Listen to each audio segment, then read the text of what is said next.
তাইতে স্বয়ং বৈষ্ণব গীত কবি লিখেছেন, কি লিখেছেন? যে জগতে যার ঘরে পুনঃ পুনঃ অমাবস্যা চলে তার ঘরে কৃষ্ণ গৌরচন্দ্রের দর্শন কোনো দিন সম্ভব নয়। আর তার জন্য দায়ী কে জানেন? মায়া। এই মায়া হলো ভগবানের বহিরঙ্গা শক্তি। এই মায়ায় জীবকে এমন অধগামী করে রাখে যে মায়ার কবলে পতিত হয়ে জীব নিজের স্বরূপকে নিজে চিনতে পারে না। তাই তো ইন্দ্রিয় সুখের জন্য কর্ম করে, কিন্তু সে বোঝে না সারা জীবন ইন্দ্রিয় সেবা দিয়ে গেলাম, নিজের জন্য আপনি আমি কি করেছি? কিচ্ছু করিনি। বুঝেছেন? এই জন্য সুখ তো পেল ইন্দ্রিয়, আমি কি পেলাম এটা কেউ একবার ভেবে দেখে না। তাইতে বৈষ্ণব গীত কবি বলছেন, আজও কিও দেখলাম নবদ্বীপ চন্দ্র কামিনী কাম কলিত তচু মানস কামিনী কাম গলিত তচু মানস গতি অচু গজ যিনি মন্দ আহা মরে মরে রাজদিনী মন্দ রাজদিনী প্রভু আজ নেচে নেচে চলেছে, চলেছে আর নেচে চলেছে আজ গজেন্দ্র গামিনীর মতো প্রভু নেচে নেচে চলেছে। গজেন্দ্র গামিনীর মতো নেচে নেচে চলেছে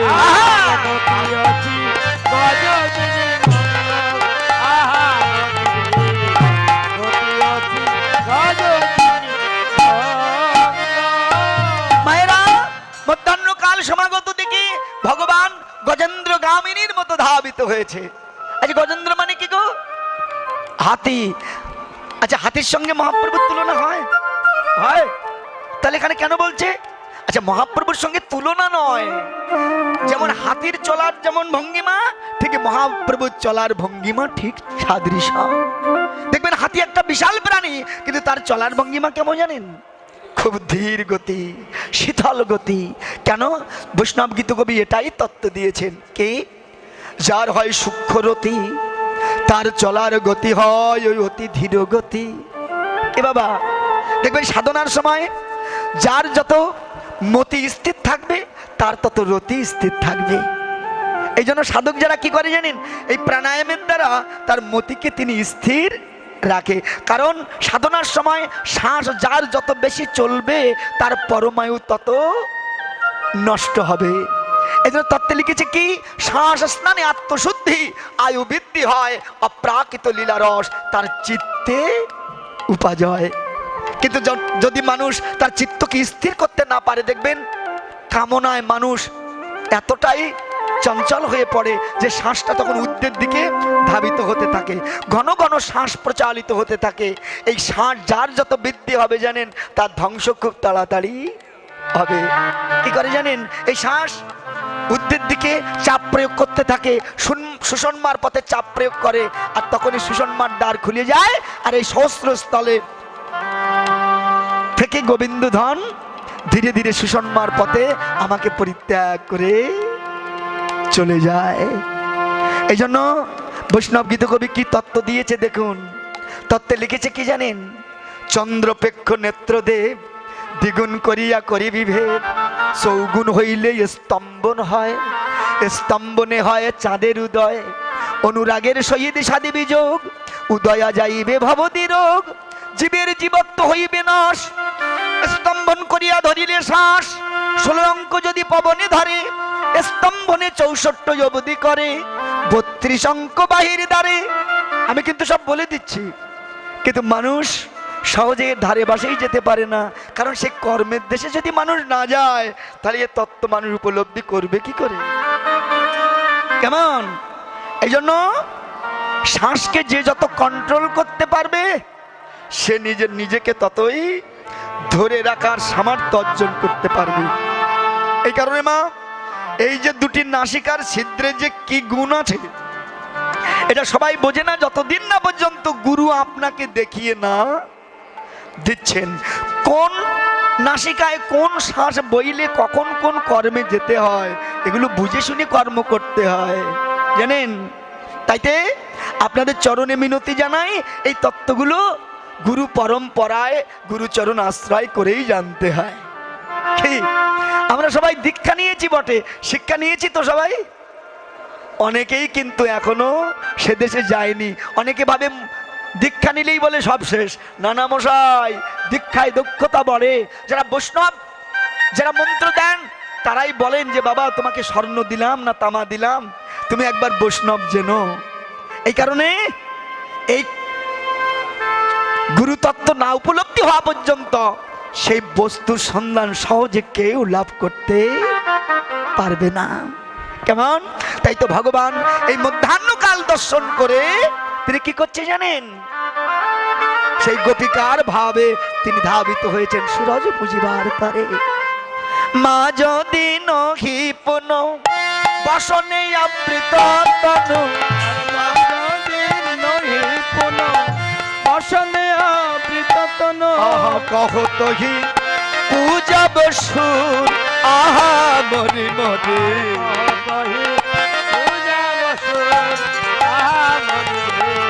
কহতহি পূজব। মা যদি নহি পুন, মাস দিনে হই পুন মানে মধ্যাহ্নকাল সমাগত দেখে। কোন মধ্যাহ্নকাল? জাগতিক জগতের নয়, কিন্তু আমার এই দেহের মধ্যাহ্নকাল সমাগত দেখে মহাপ্রভু কি করছে? মা যদি নহি পুন বসনে আবৃত তনু, অর্থাৎ ঠিক প্রকৃতির ভাবে সুসজ্জিত হয়ে মহাপ্রভু ধাবিত হয়েছেন সূরজ পূজা করবেন। তাই আচ্ছা কেন বলুন তো? তত্ত্বে জগৎকে বললেন, ওগো জগৎ, যতদিন দেহ থেকে পুরুষের স্বভাব দূরভূত না হবে ততদিন দেহ প্রকৃতি হবে না, আর প্রকৃতির ভাব যতদিন না হবে ততদিন যুগল কৃষ্ণ ভজন কোনো দিন সম্ভব হবে না। আপনারা অনেকে জানেন, যখন রূপ গোস্বামীপাদ বৃন্দাবনে গিয়েছিলেন, সঙ্গে আর একজন গিয়েছিলেন। তিনি কে? তিনি হলো মীরাবাই। এই মীরাবাই চিন্তা করেছিলেন, এমন গোস্বামী, এমন মহাবৈষ্ণব তিনি বৃন্দাবনে বিরাজ করছেন, আমি তার চরণ পাবো না। এই আশা নিয়ে যখন তিনি যাচ্ছিলেন দর্শন করবার জন্য, দাড়ি তাকে বাধা দিয়েছিল। দাঁড়াও, কোথায় যাচ্ছ?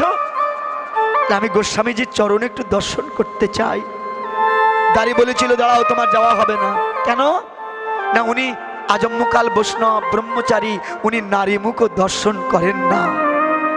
যেই কথা বলেছিলেন, মীরাবাই হেসে বলেছিল, আরে ভেবেছি দর্শন করবে, এখনো দর্শন হয়নি, তবে আর দর্শন করে যাচ্ছি না। কেন? কারণ আমি শুনেছি একা পুরুষ আমার মদন গোপাল, দ্বিতীয় পুরুষ কোত্থেকে এলো? যেই বলেছিলেন, সনাতন গোস্বামী মাটিতে আছাড় খেয়ে পড়েছিল। মীরাবাই, সত্যি বলেছ বটে, আমার দেহ থেকে এখনো পুরুষের স্বভাব যায়নি। তাইতে শাস্ত্রে লিখে দিয়েছে, বৈরাগী হইয়া করে প্রকৃতি সম্ভাষণ। প্রভু কয়ে আমি তারে না হেরিব বদন, কিন্তু প্রকৃতি হইয়া করে প্রকৃতির সঙ্গ, দিনে দিনে বাড়ে তাহার প্রেমের তরঙ্গ। অর্থাৎ সেও প্রকৃতি, তুমিও প্রকৃতি হও, পুরুষের স্বভাব রেখো না। এই পুরুষের স্বভাব যতদিন দেহ থেকে যাবে না ততদিন কৃষ্ণ ভজন হবে না। পুরুষের স্বভাব যবে যাবে তবে দেহ প্রকৃতি হবে, আর এই প্রকৃতির ভাব নিয়ে যেই জন ভজে ত্রিতাব জ্বালা দূরে যায়, কৃষ্ণ পায় ব্রজে।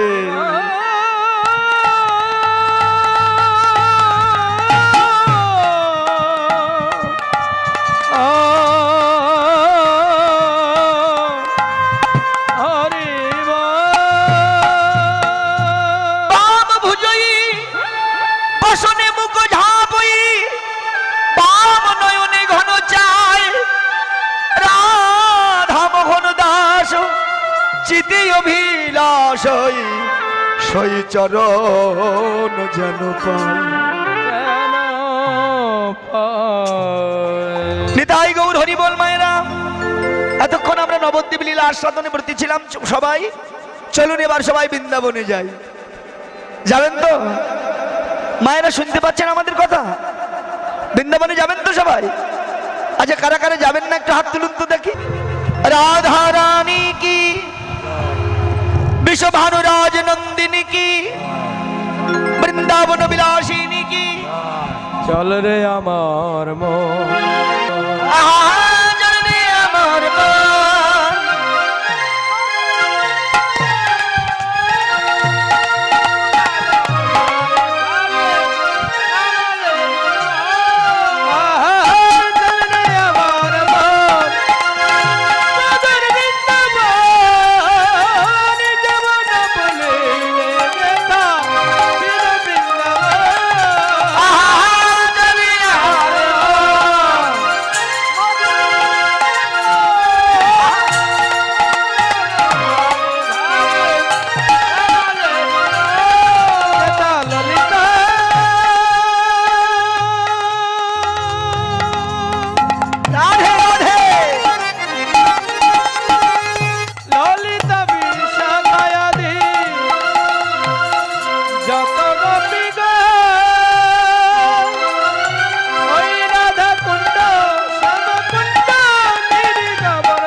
এখানে সবাইয়ের চরণে জানাই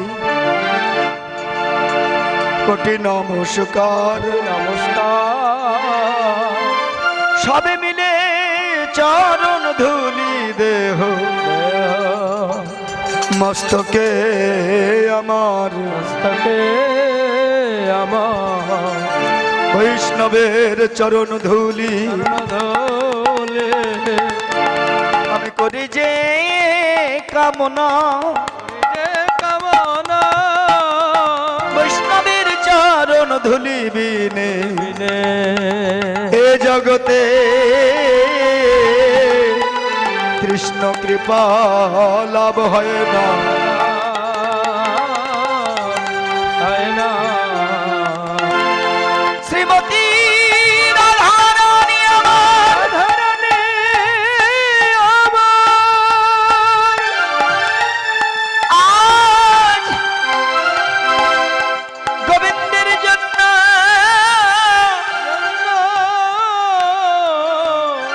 আজ একটা ফুলের মালা কেটেছিল। গোবিন্দ গলায় পরাবে বলে বলে প্রাণ গোবিন্দ আমার সেই প্রভাত কালে নবলক্ষ ধেনু আর 24 জন সখা সঙ্গে লই যাবটের পদালোকিত করে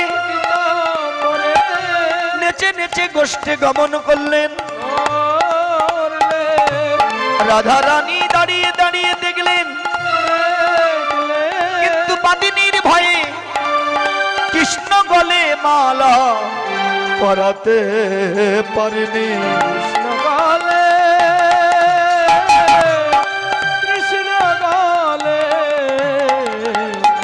মালা পরাতে মালা পরাতে পারে আস্তে আস্তে মায়েরা, আপনারা যদি এমন ভাবে কথা বলেন কীর্তন করা খুব কঠিন হবে। আগে তো আপনাদের কিছু বোঝাতে পারছি না। জয়নিতা একটু কৃপা করে কথা বলবেন না, একটু চিত্ত নিবেশ করে কথাটা শুনবার চেষ্টা করবেন। রাধে রাধে। জয়নিতা কথা নয়, কথা নয়, সবাই চুপ করে কথাগুলো শুনুন। শ্রীমতী রাধা বিনোদিনী তিনি প্রভাত কালে আমার গোবিন্দের জন্য একটা মালা গেঁথেছিলেন।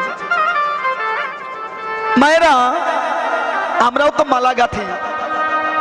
আমার রাধারানীও গেঁথেছে মালা, কত প্রেমের মালা, কত ভক্তির মালা। কি গো, রাধারানী পুষ্প কাননে প্রবেশ করে বেছে বেছে ফুল তুলছে। কোন ফুল? যে ফুল এখনো প্রস্ফুটিত হয় নাই। কথাগুলো খুব মনোযোগী হতে হবে কিন্তু। রাধারানী বেছে বেছে সেই ফুল তোলে। সখীগণ ডেকে বলছে, রাধে তোর তো মাথা খারাপ হয়ে গেছে কেন? আমরা জানি মানুষ জগতে ফোটা ফুল তোলে, অথচ তুই সেই ফোটা ফুল বাদ দিয়ে যে ফুল এখনো প্রস্ফুটিত হয় নাই, বল বল কেন তুই সেই ফুল তুলিস? রাধা রানী বলছে, সখী রে পাগল তো আমি নই। শোন, যে ফুল ফুটে গেছে সেই ফুলের মধু তো ভ্রমণে খেয়ে গেছে, আর যে ফুলে মধু নাই সে ফুলে কোনোদিন আমার কৃষ্ণ সেবা হয় না। কি অপূর্ব কথা গো বাবা। সখী রে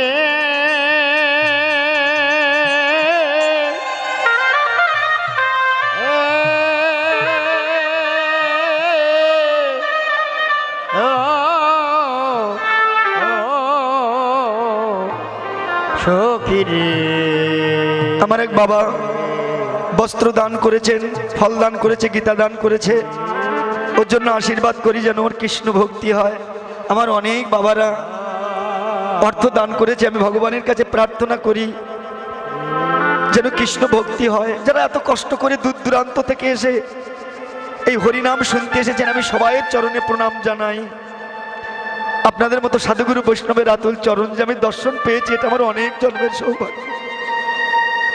আশীর্বাদ করবেন যতদিন জগতে থাকি যেন আপনাদের মতো সাধুগুরু বৈষ্ণবের চরণ যেন আমি পাই। তাছাড়া আমার জীবনে আর কিছু চাইবার নেই।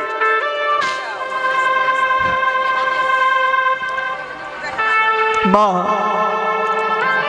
প্রসাদগুলো ওখানে রেখে দিলে সূর্য পূজায় দেওয়া যেত। ওখানে রেখে দেন, সূর্য পূজা হবে তো আমি ওই সময় প্রসাদে লাগিয়ে দেবো, সবাই পাবে। ছড়িয়ে দিলে অপরাধ হয় মা, কীর্তনও নষ্ট হবে। ওখানে রেখে দেন, সূর্য পূজার সময় আমরা প্রসাদে লাগিয়ে দেবো, কেমন মা? আচ্ছা আচ্ছা, জয় নিতাই, জয় নিতাই। কথাগুলো মন দিয়ে শুনুন মা, কি অপূর্ব তত্ত্বগুলো দিচ্ছে দেখুন। আমাদের এই দেহটাও একটা ফুলের সাদৃশ্য। এই ফুলে যতদিন মধু আছে ততদিন কৃষ্ণচরণ সেবায় লাগানো যায়, কিন্তু এই ফুল থেকে যেদিন মধু চলে যাবে আর হাজার খুঁজেও সে মধুর সন্ধান পাওয়া যাবে না। তাইতে সময় থাকতে কৃষ্ণ ভজন করতে হয়, একবার সময় চলে গেলে আর কৃষ্ণ চরণ লাভ করা যায় না। তাইতে শ্রীমতী রাধারানী বলছে, সখী রে যে ফুলে মধু নাই সে ফুলে তো কোনো দিন কৃষ্ণ সেবা হয় না রে। তাই তো আমি সেই ফুল তুলি যে ফুল এখনো প্রস্ফুটিত হয়নি। সখীগণ ডেকে বলছে, রাধে তা নয় বুঝলাম, গলা তো একটাই, মালা তো একটাই গাঁথবি, এত ফুল দিয়ে কি হবে? রাধারানী বলছে, সখী রে ফুল তুলেছি বটে, কিন্তু সব ফুলে তো আর কৃষ্ণ সেবা হয় না। আচ্ছা মা, সব ফুলে কৃষ্ণ সেবা হয় তো? কত ফুল তো ফুটেছে, সব ফুলে কৃষ্ণ সেবা হয়? হয় না। কত ফুল ওই দালানের ছাদে ফোটে, ওই দালানের শোভা বিস্তার করে, আবার আপন হইতে ঝরে পড়ে যায়, কৃষ্ণ চরণ পায় না। আবার কত ফুল ফুল বাগিচায় ফোটে, ওই বাগানের শোভা বিস্তার করে, কত ফুল রাজা জমিদারের গলায় শোভা পায়, কত ফুল নববর বধূর চরণে পড়ে পদদলিত হয়ে নষ্ট হয়, কৃষ্ণ চরণ পায় না। কিন্তু কত ফুল নোংরা আবর্জনার মাঝে ফোটে, এই নোংরা আবর্জনার মাঝে ফুটেও সাধুগুরু বৈষ্ণব বিনামূল্যে কুড়িয়ে এনে ওই ফুলটাই আমার কৃষ্ণ চরণে অঞ্জলি দেয়। ভেবে দেখ তো সই, সেই ফুল যতই নোংরা আবর্জনার মাঝে ফুটুক না কেন, যে ফুল আমার কৃষ্ণ চরণ পেল। ভেবে দেখ,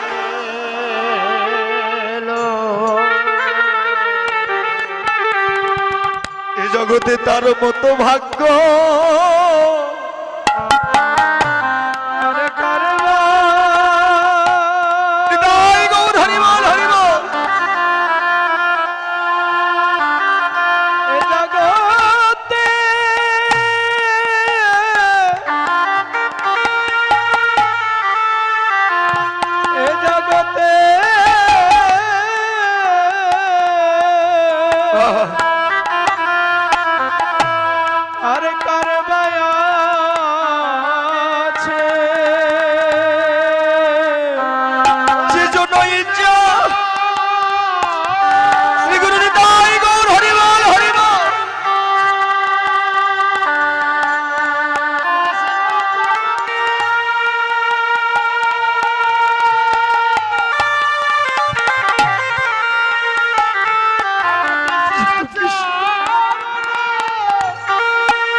সত্যি বাবা, দেখবেন এই জগতে কত ধনীমানী ব্যক্তি আছে যারা 10 তলার উপরে বসতি করে, ওই 10 তলার উপরে বসতি করে অর্থের অহংকারে, ঐশ্বর্যের অহংকারে বৈষ্ণবের চরণ তো ছাড়, ভগবানের চরণেও প্রণাম দিতে এরা ভুলে গেছে।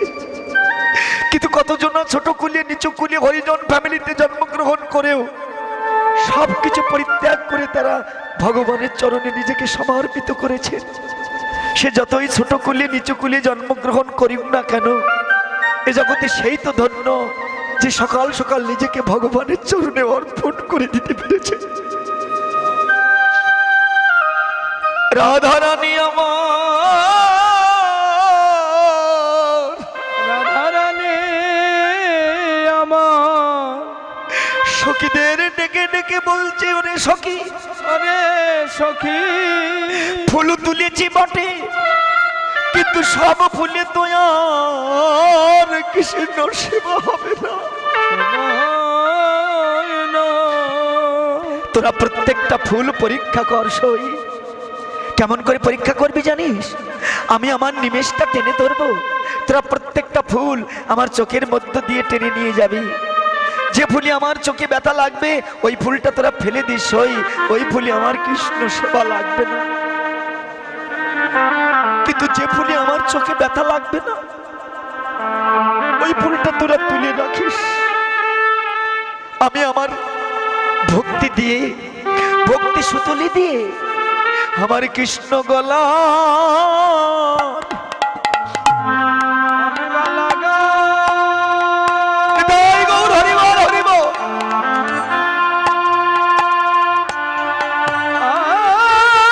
আমি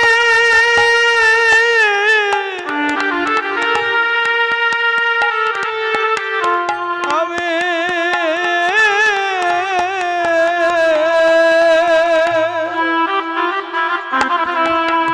আমি মালা গাঁথি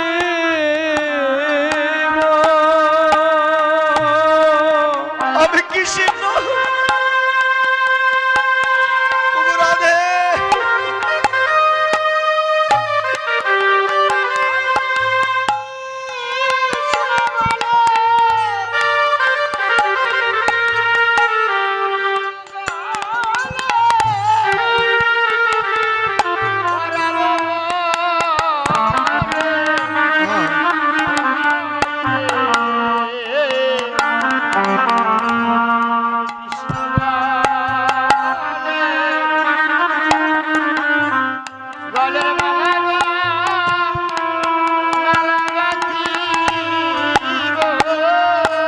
জানো মা, শ্রীমতী রাধা বিনোদিনী এমনি ভাবে প্রত্যেকটা ফুল পরীক্ষা করে ভক্তির সুতলি দিয়ে আমার গোবিন্দের জন্য একটা মালা গেঁথেছিলেন, গোবিন্দ গলে পরাবে তাই। মনে মনে ভেবেছিলেন এই পথ দিয়ে যখন আমার গোবিন্দ নেচে নেচে গোষ্ঠে যাবে, আমি আমার এই ভক্তির মালাটা আমি গোবিন্দ গলে পরাইয়ে দেবো। রাধারানী আশা করে বসেছিলেন বটে, কিন্তু দুর্ভাগ্য কি জানেন, রাধারানীর যে বাদিনীর ঘরে বাস, ওই বাদিনীর ঘরে বসতি করে তিনি বাদিনীর ভয়ে কৃষ্ণ গলে মালাখানা পরাতে পারিনি। আমরা অনেকেই জানি রাধারানীর আয়নের সঙ্গে বিবাহ ছিল, জটিলা কটিলা তার শাশুড়ি ননদী, কিন্তু তত্ত্বে কি বলছে জানো, এই দেহটাই হলো আয়নের মন্দির, যার এক পাশে আছে জটিলা, এক পাশে আছে কুটিলা। জটিলা হলো মায়া, কুটিলা হলো কাম, অহংকার হলো আয়ান, আর এই দিকে ভক্তি হলো রাধা বিনোদিনী। এই ভক্তি কাছে আমি যে ঘরে বসতি করি তারা কেউ আমায় ভালোবাসে না। সত্যি তো মা, ভেবে দেখুন, আপনি আমি সবাই চাই নিজেকে কৃষ্ণ চরণে অর্পণ করবার জন্য, কিন্তু এই কাম, এই ক্রোধ, এই লোভ, এই মোহ, এই মদ, এই মাৎসর্য, তারা যে আমার কৃষ্ণ ভজনের বাদী। দেখবেন আপনি কৃষ্ণ ভজনে যাবেন, মায়া আপনার সম্মুখে দাঁড়াবে, তুমি কৃষ্ণ ভজনে যেও না। কাম আপনার সম্মুখে দাঁড়াবে, দাঁড়াও কৃষ্ণ ভজনে যেও না, কারণ এরাই আমার কৃষ্ণ ভজনের বাদী। তাইতে রাধারানী আমার নয়ন জলে কাঁদছে, আমি যে ঘরে বসতি করি সে ঘরে বাস করে আমি কৃষ্ণ সেবা দিতে পারলাম না কেন? কারণ আমি যে কৃষ্ণ ভালোবাসি।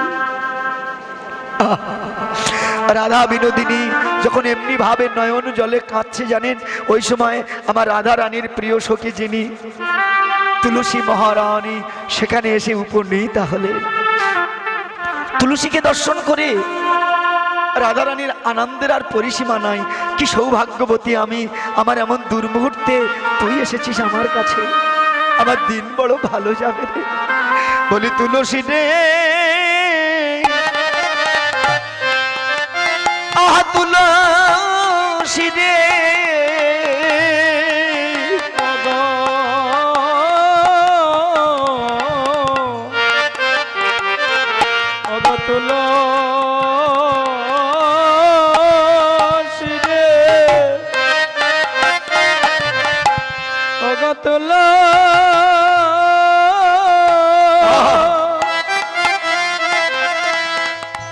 তুলসী রে, ওগো তুলসী রে,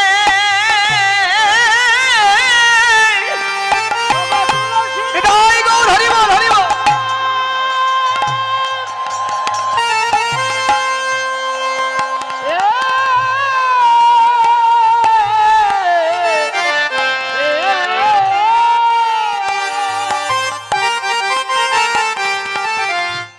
তুলসী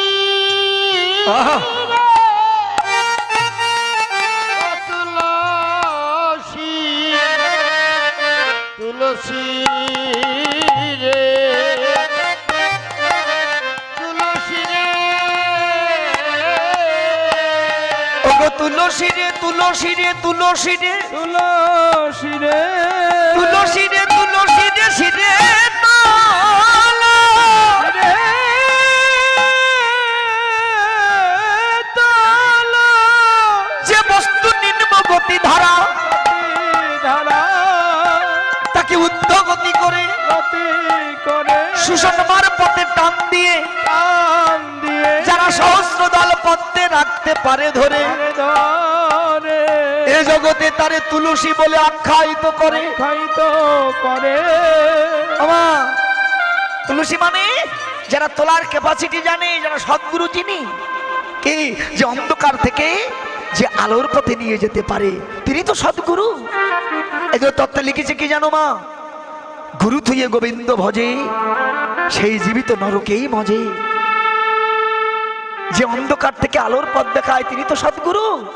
এই জন্য গুরু ভিন্ন, তার সন্ধান কোনো দিন লাভ করা যায় না। এই জন্য মা কি অপূর্ব তত্ত্ব দিয়েছেন। এই জন্য খেলাটা কোথায়? মূলাধারে। আর মেলা বসেছে কোথায়? সহস্র দল পদ্মে। তাহলে ওখান থেকে এখানে যাওয়া এ কি সাধারণের কাজ? এই যে তত্ত্বে কি বলছে জানেন? সুটল সুটল সকলেতে কা কয়, সুটল কাহারে মানি আপনার রস আপনি সেবায়ে। প্রকৃতির মতি করে উদ্ধগতি, মণিপুরে লয় রাখি, কুলকুণ্ডলিনী চৈতন্য করি, স্বাধিষ্ঠানে করে সাকি। মেরুলাল গহে অনাহত দিয়ে বিশুদ্ধ সদনে রাখি, দ্বিদল বইয়া সহস্রারে গিয়া রসায় শতমুখী। প্রেমের বন্যায় জগৎ ভাষায় সুখের নাইকোর তথা লীলা করি, কিশোর আর কিশোরী দুই রসে দুই ভোর।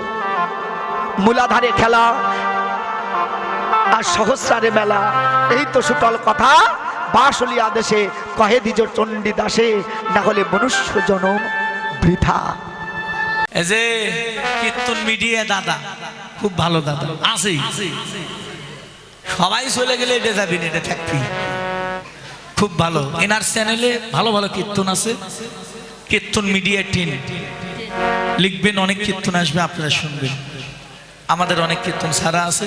কীর্তন মিডিয়া 10 সকল সনাতন ধর্মে যত বড় বড় কীর্তনীয় আছে কীর্তন হয়েছে নাম কীর্তন লীলা কীর্তন। এই যে কীর্তন মিডিয়া এই চ্যানেলটি সকল কীর্তনীয়দের কীর্তন এই ইউটিউব চ্যানেলে পাবেন আপনারা। সনাতন ধর্মীয় অনুষ্ঠান ইউটিউব চ্যানেল কীর্তন মিডিয়া। আপনারা সাবস্ক্রাইব নতুন কীর্তন করবেন এবং অষ্টকালী নীলা কীর্তন, গীতা পাঠ, মহানাম যজ্ঞ অনুষ্ঠান, এক নাম নীলা কীর্তন, আপনারা সকলেই ওই চ্যানেলে সাবস্ক্রাইব করবেন। গীতা পাঠ, ভাগবত পাঠ সকল কিছু এই চ্যানেলে দেখতে পাবেন। এবং সকলেই দেখবেন এবং বেশি বেশি করে শেয়ার করবেন, যেন সকলের মাঝে দাদা আরো ভালো ভালো কীর্তন আপনাদেরকে উপহার দিতে পারে। কীর্তন মিডিয়া সকল ভক্তগণই এই চ্যানেলটি দেখবেন। হ্যাঁ, তো গৌর হরি বল। হরি বল হরি বল। আমার এই দাদা আমার অনেক কীর্তন সেরেছে বাবা। আমার এই কীর্তন মিডিয়া 10 লিখলে বহু কীর্তন, আমার কীর্তন, অন্যান্য কীর্তনে কীর্তন, বাউল গান, কবি গান, শব্দ গান, লীলা কীর্তন, নাম কীর্তন, অনেক কিছু পাবেন। আপনারা এই চ্যানেলটা সাবস্ক্রাইব করবেন, এটা আমার অনুরোধ।